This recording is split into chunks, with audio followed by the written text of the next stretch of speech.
Good morning. We're at Marble Campsite. We had a very long day again yesterday.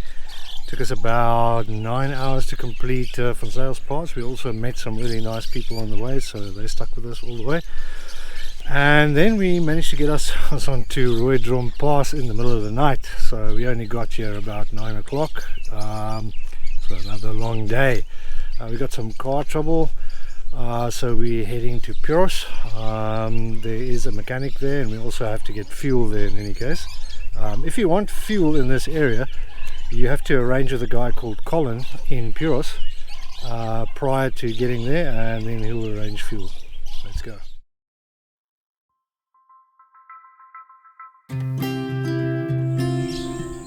Marble is a fairly nice campsite, one of the only ones in the area. We were lucky arriving this late to find one open campsite. The campsites are located along the mostly dry Kumip riverbank. There wasn't any hot water last night, unfortunately, but we were just too happy to find a camp spot for the night. We have a 130 kilometer, 3.5 hour drive today to Puros. The roads in the area aren't that great, and it doesn't have any power steering at the moment either.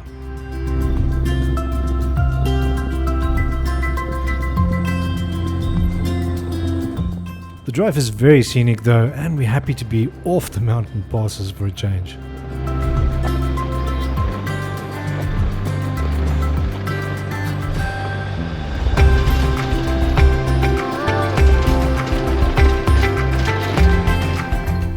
We also find another lost man of the Kakeveld.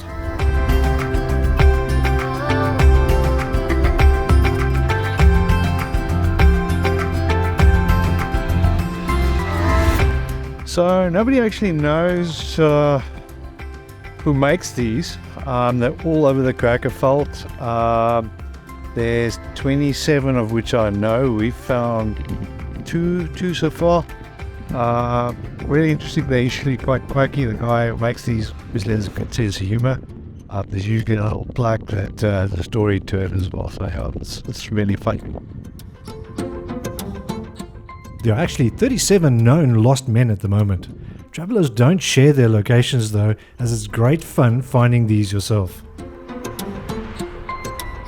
Albeit the roads are still pretty corrugated, the scenery is absolutely spectacular.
We're on the outskirts of Puros after around 4 hours.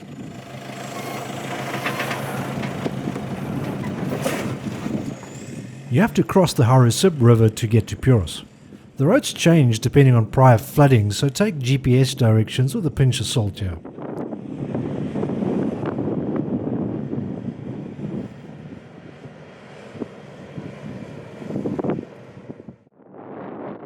Puros is the first fuel stop since Ruacana, some 500 kilometers ago.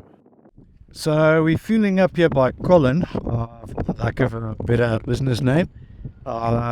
in this whole area, which is literally the only decent fuel you can get hold of. We'll put his number in the description below. You have to arrange to get fuel prior to coming here. They'll better get it in bulk from somewhere else, and then they dispense it here in Zurich. The next fuel stop is either Sesfontein or Palmwag, but availability here isn't guaranteed.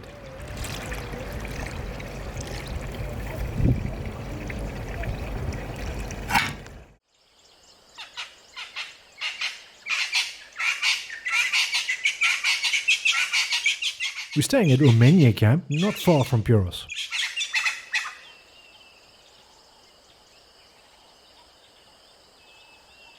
The camp is on the banks of the Haro Sip, and it's a pretty great spot.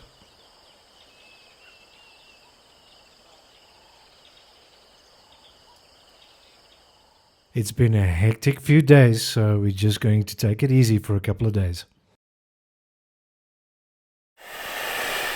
It's great to be able to have a fire again and actually cook a proper meal as well.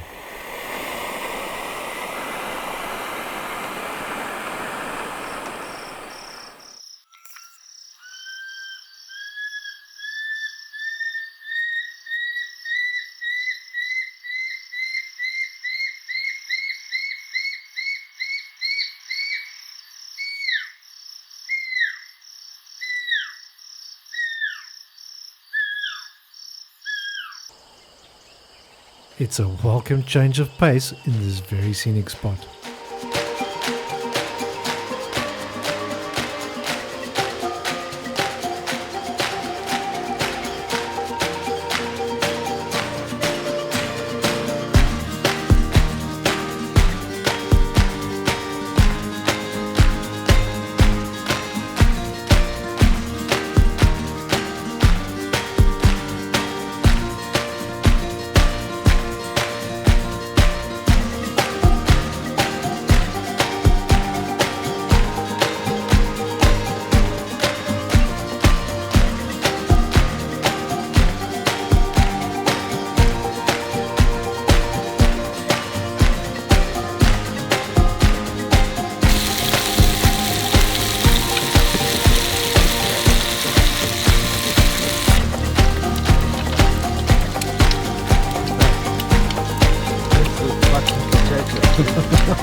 After a great 2-day break, it's time to hit the road again early.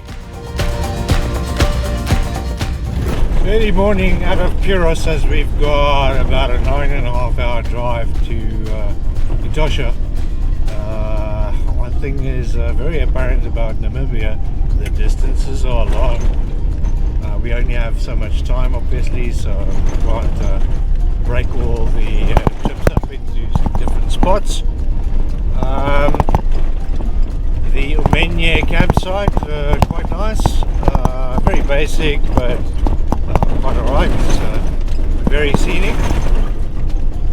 The roads to Sesfontein is horrible. See you in Etosha. We're heading down to Sesfontein and Palmwag, restocking at Kamanyap and then on to Etosha, a 585 kilometer, 9.5 hour drive.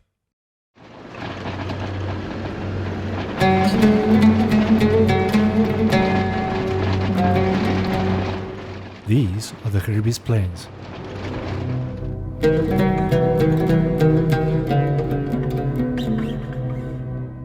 This place is simply breathtaking.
haven't seen one other car yet, but the roads haven't improved any though.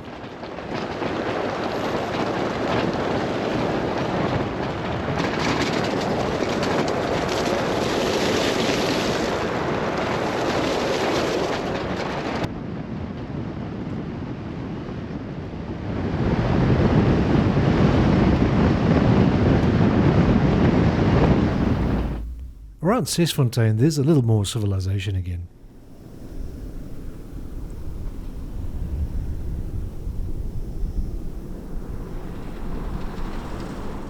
We eventually come to the Pollenbach veterinary fence checkpoint. You can't take any raw meat out of the red zone and vehicles are searched here.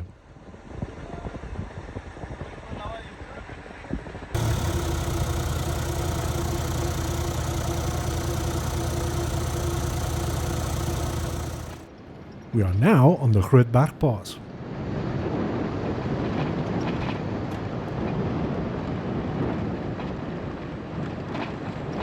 It's really scenic here as well.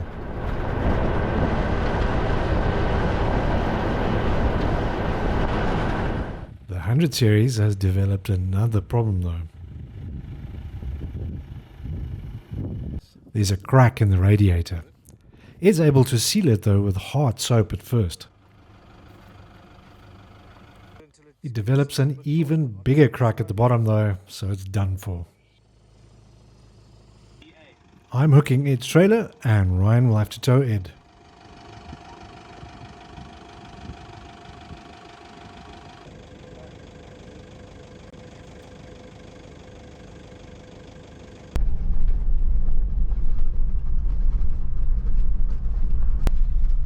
Up the Grootberg Pass using no fuel, and this is why. We decide to head to the nearest camp to regroup. We're still 344 kilometers away from Etosha. We're at Whiteout Camp, in between Pollenbach and Kammanjap. We've had to tow Ed's car here. It's an automatic, so you can't really tow it faster than 10 kilometers an hour and not for long stretches. So we just wanted to get it off the Grootberg Pass to get it here so we can have a mechanic come have a look at it from Kammanjap. Very nice area. We'll see what the campsites looks like. So yeah, not a bad stopover. The campsites are nicely tucked in between granite outcrops.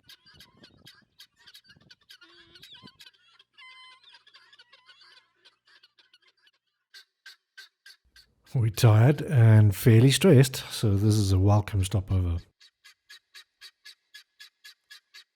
Over the next day or two, we'll make a plan to sort out the 100 series.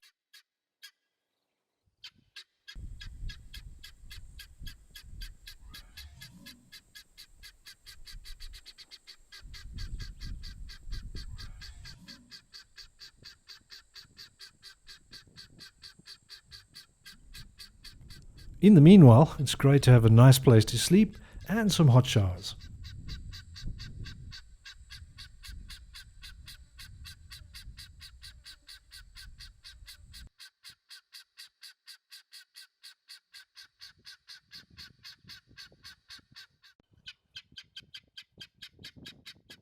We're leaving the 100 series here for now. A mechanic from Kammanjap will come and install a new radiator and then we'll come back to fetch it again. I just left Whiteout Camp. We're on our way to Kammanjap to refuel and restock. And then on to Etosha. Campsite's nice, the area is really nice. The staff's very friendly. Bob was spectacular. The place does need some maintenance. So I think it's a little bit pricey for 300 Namibian dollars per person per night, but otherwise nice place. Really looking forward to Etosha to see some wildlife. As for the first half of this trip, I think I've seen a few springbok and a giraffe or two, and that's it. So see you in Etosha. It's around a 3-hour drive still, and we're stopping at Kammanjap. Then we're off to Okukuyu Camp in Etosha. I had some challenges actually booking at Etosha, not the easiest process, I must admit. And because of the delays we now had with its car problems, I mean your car can't drive, we tried to push out the dates and they just wouldn't have it. Apparently they can move it out one day and then you forfeit the rest. So we'll see when we get there if we've now lost a day or whatever. So I'm not exactly impressed with that. Neither was I with the attitude I got from the reservation staff.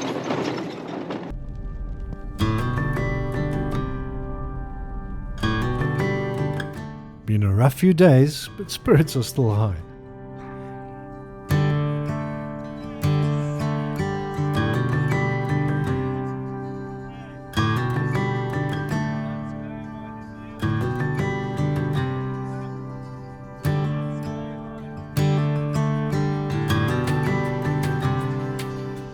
Didn't have much luck restocking in coming up, so we'll have to buy provisions inside Etosha, an expensive exercise.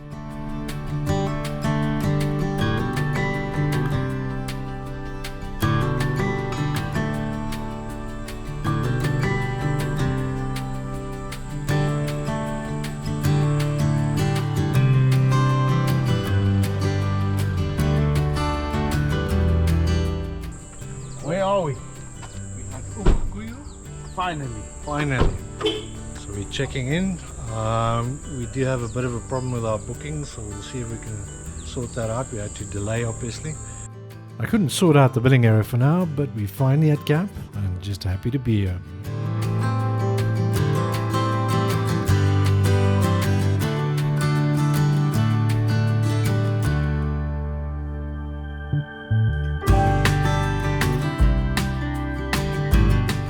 There's also quite the storm brewing.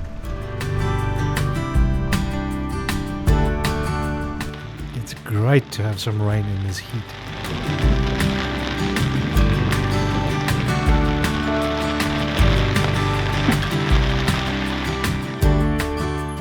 We're just taking it easy tonight. We are excited to go on our first game drive tomorrow morning though.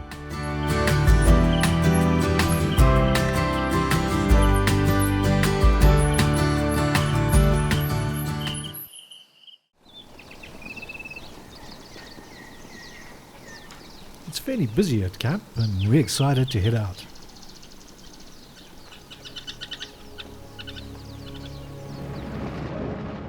The roads aren't great, but as far as game drives go, this place doesn't disappoint.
Ukukuyu is a very traditional camp. Shade is limited and it gets very busy at night.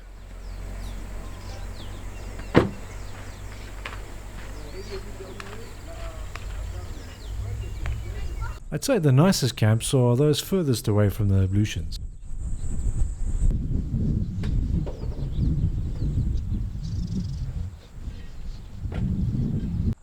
I also found that the ablutions are often overwhelmed by large groups.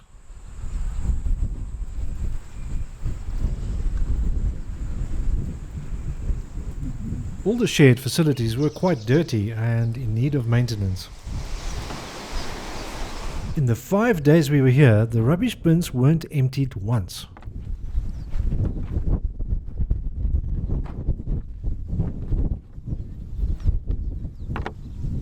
The bathrooms also need cleaning and maintenance.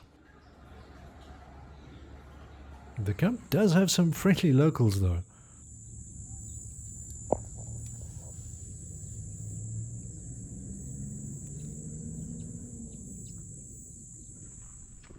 One of the redeeming features of this camp is the waterhole. Second one. Yeah. This is accessible 24/7.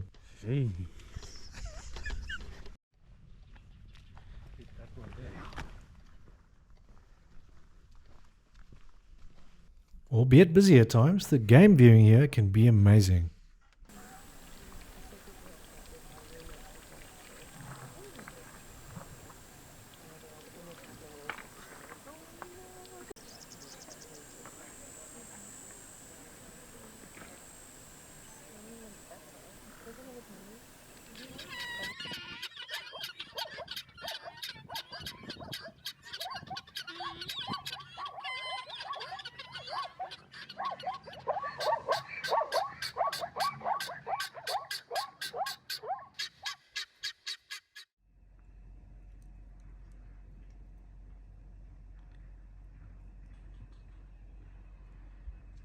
Chris, what's happening, my man? So I'm making the infamous Katemba Poiki again. We didn't get food poisoning last time, so hopefully two's a charm. So we'll see. Ryan's never had it, so we'll see. Well, yeah, there's a first time for everything, right? Oh man, when he says food poisoning, I get scared. Did you come right with the cans this time, Chris? I did, no issues. So clearly there was a problem with those previous two. No issues this time. You didn't have to force your way open. Yeah, fortunately not for the rest of the campsite. Oh yeah. That'll do the trick. Oh man, it's good stuff.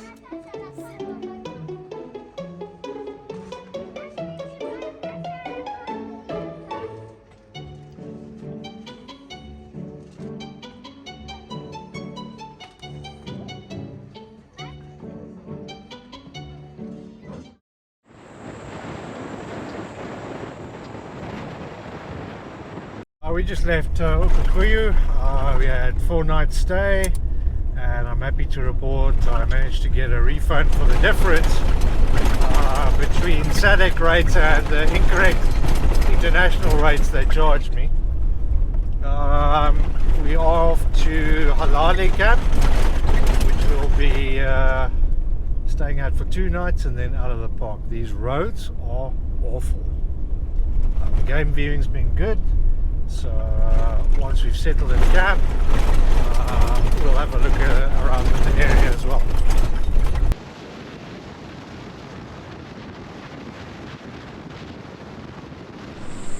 We just stopped here at a fenced off area that's got sort of a picnic area and some toilets. The toilets are revolting. I think these things have been cleaned in years. Stench is unbearable. You have garbage bins here overflowing. Yeah, it's just a mess.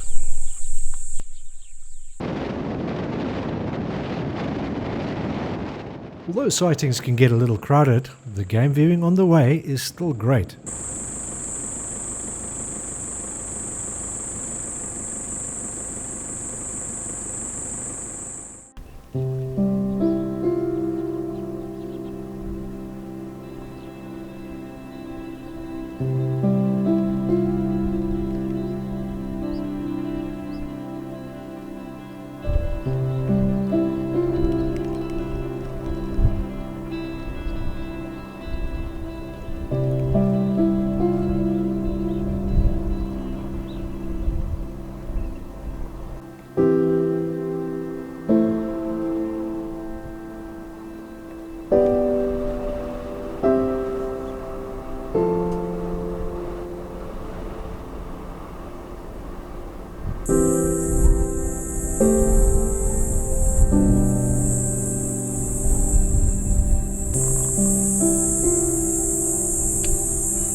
we've reached Halali camp.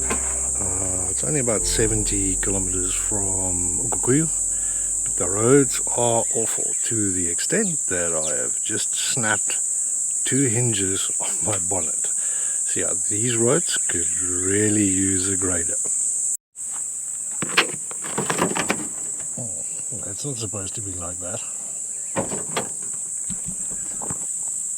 So I've managed to sort out some new hinges at Toyota Tsumeb, but in the interim I can't drive like this on the highway, so I've got a local mechanic coming this morning to weld it. Let's see how that goes.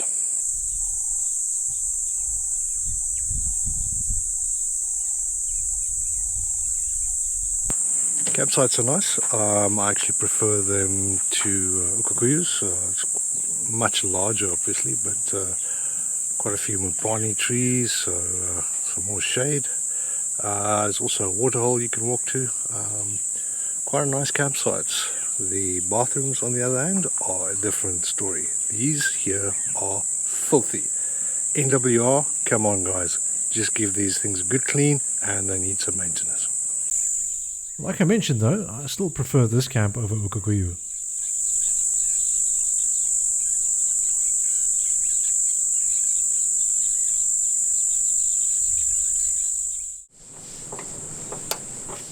I snapped off my bonnet driving through a ditch.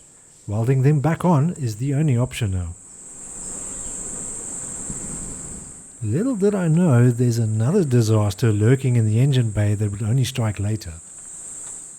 Now we're going to the waterhole, see if there's any game down there. The Moringa waterhole is again the highlight of this camp. You're supposed to drive there. It's a quick walk from camp. I think the hammer is 8,000 because it's made out of plastic. The views here are amazing again.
Ryan and Ed collected the 100 series in the interim, so today it's time to hit the road again.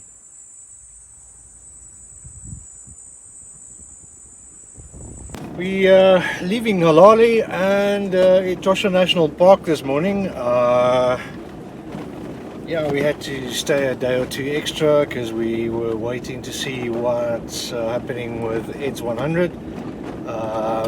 We've been unable to source a steering rack, either in Namibia or Botswana for that matter, so he's going to have to limp the 100 back to SA. It's not ideal, but he could be waiting here in Namibia for up to 15 days for a new steering rack. Not ideal.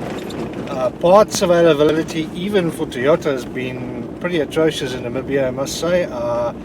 My 2 broken bonnet hinges, I could only find 1 in the country, so I've welded the 2 for the interim just to get it to Tsumeb. So we're on our way to Tsumeb, and then we've had to cut the rest of the trip short, unfortunately. We'll not be able to do Caprivi because we've simply run out of time and thus budget.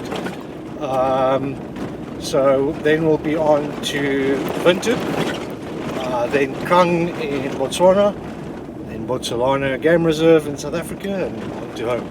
See you later. After some fixes in Tsumeb, we'll be heading south to Windhoek. From there, we'll head east to the Beitepos border post and Botswana. We'll then stay over at Kong and then back home to South Africa. We still have around 2,000 kilometers to go to get back home.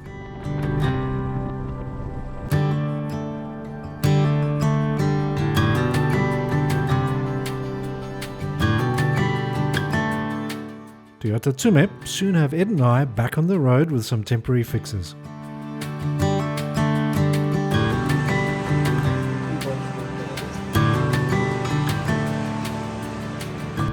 We're camping not far from Tsumeb for the night.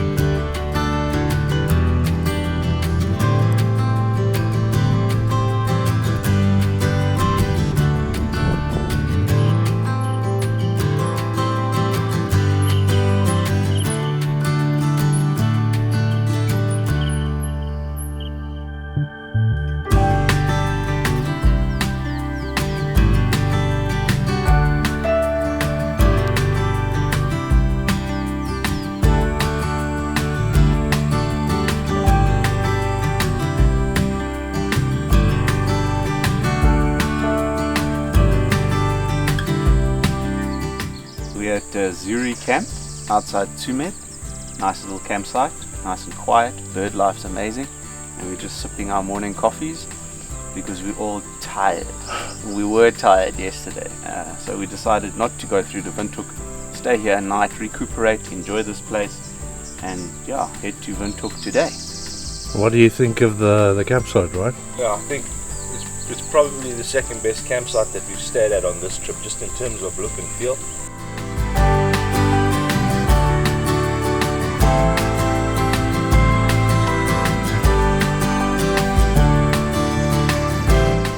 Finished late yesterday afternoon with Toyota, so they did a temporary fix for Ed just to keep the steering pump lubricated so it doesn't seize and then cause damage to the motor. Lots of thanks to Tsumeb Toyota, really did a good job there, as well as replacing one of my bonnet hinges. Really nice people, great service. We stayed last night at Zuri Camp, just outside of Tsumeb. Really nice camp. I can highly recommend it.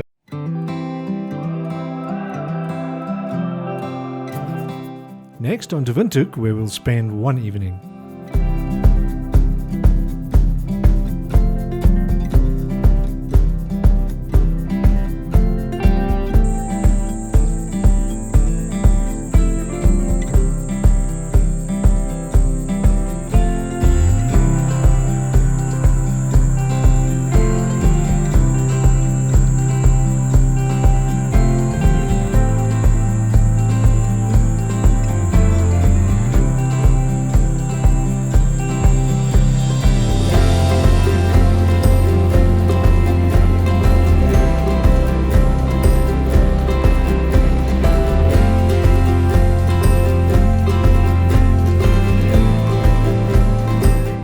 Next morning, we're crossing into Botswana through the Beitepos border post.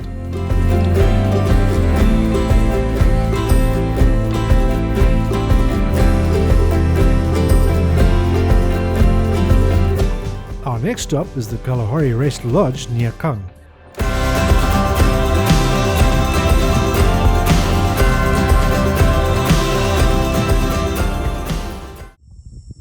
This is a very nice camp for a stopover and I highly recommend it.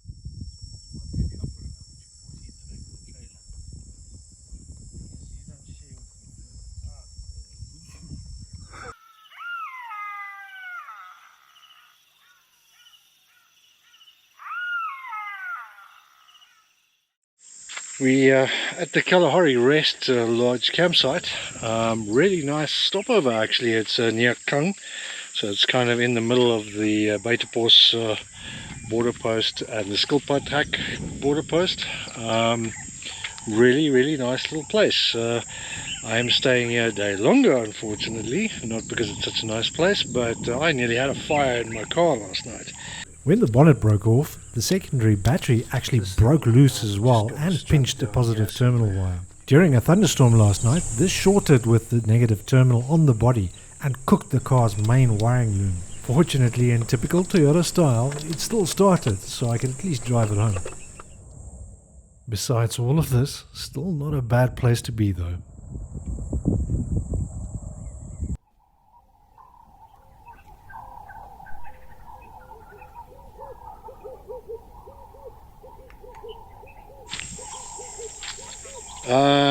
Early morning start again. We've got about a 7-8 hour drive till Johannesburg, and that will be our last drive for this trip.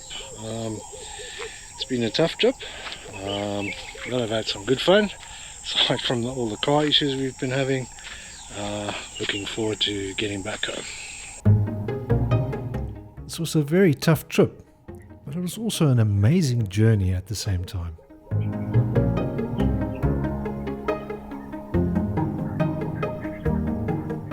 Thank you for watching. I hope you enjoyed this series. Until next time, get out there.